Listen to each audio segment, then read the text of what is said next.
This resolution, as I find it, has two parts. The first part relates to an inquiry into the monopolistic hold of foreign owned and foreign controlled advertising agencies in India.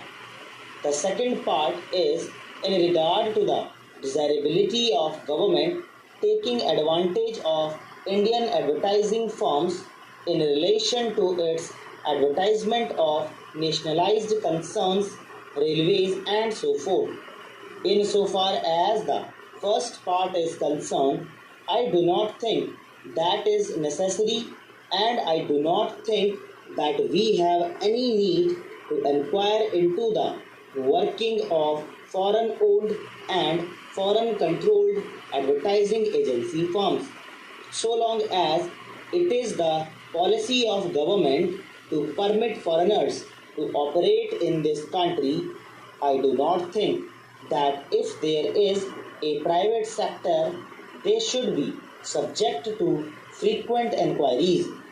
In so far as this part of the resolution is concerned, I am afraid I cannot accord it my support.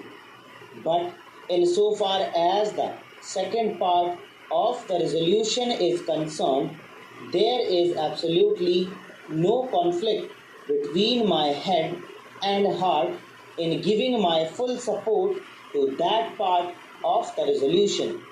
It is difficult for me to adduce arguments in support of this very desirable proposition, as I do not know what arguments could be advanced against it.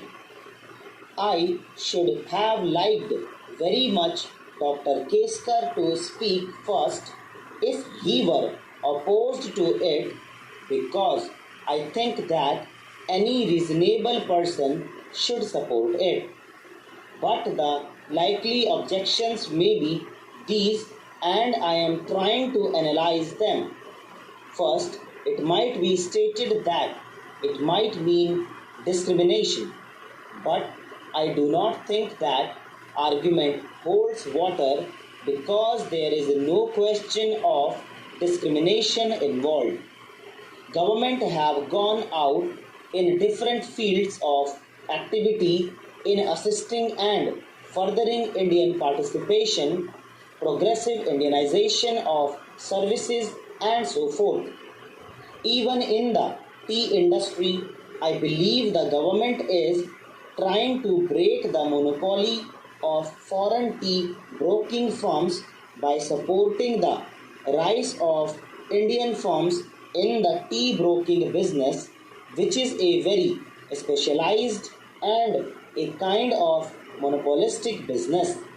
So, I do not think that Dr. Keskar would advance that argument at all, because that is a preposterous argument.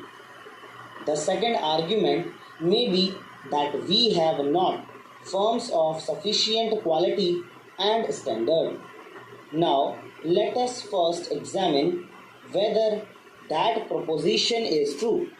I submit that that proposition is not quite true, although in reply to a question by the mover of the resolution, the Honorable Minister for Information and Broadcasting did say that they sometimes find themselves in difficulty when they had entrusted advertising business to Indian firms. Now, I do not know if you are aware that one of the most important advertisements that appear in papers is that of the tea board, and that advertisement is, I think, by an Indian agency. I do not think that anybody here would contend that the art quality attained by the firm which is entrusted with this advertisement work is in any way inferior to the work done by any of the foreign agencies, because every one of us has seen the advertisements of tea.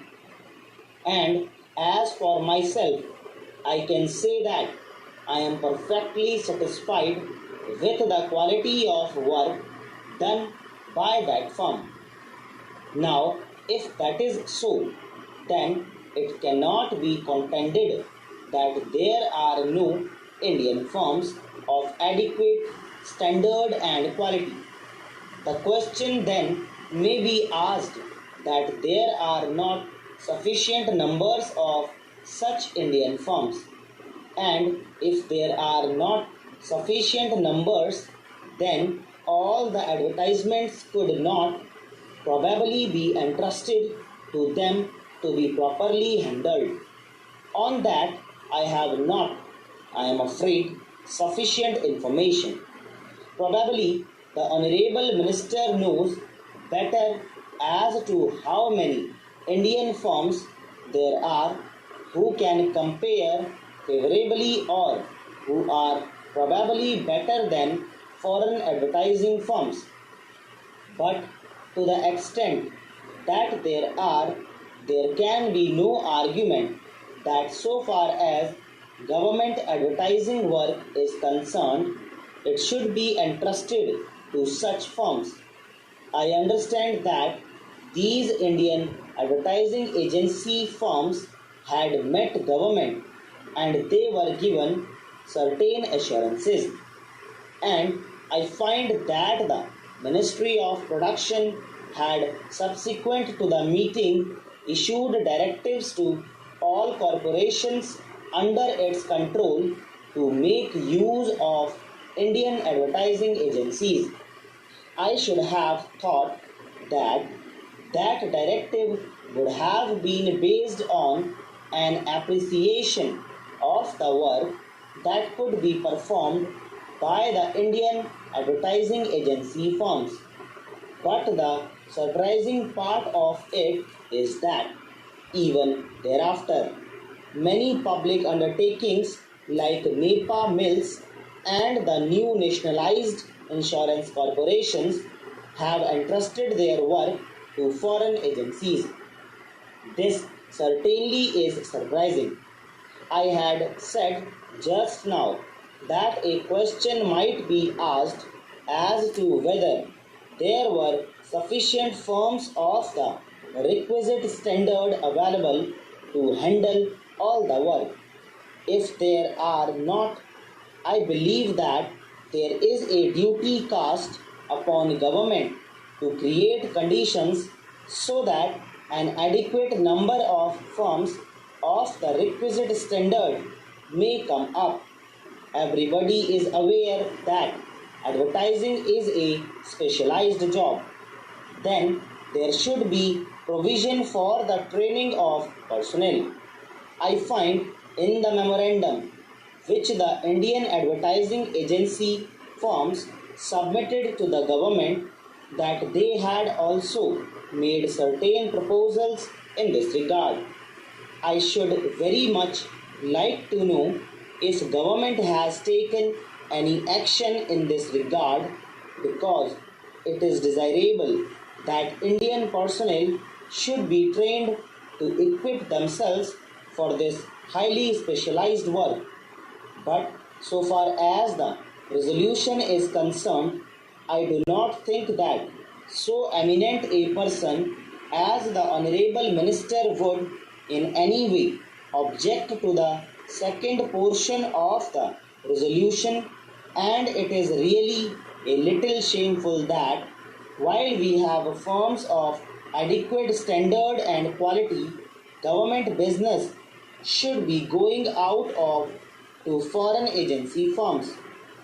This is not the sectionalism. It is certainly the duty of the government to assist their own nationals, particularly when they are of the requisite quality.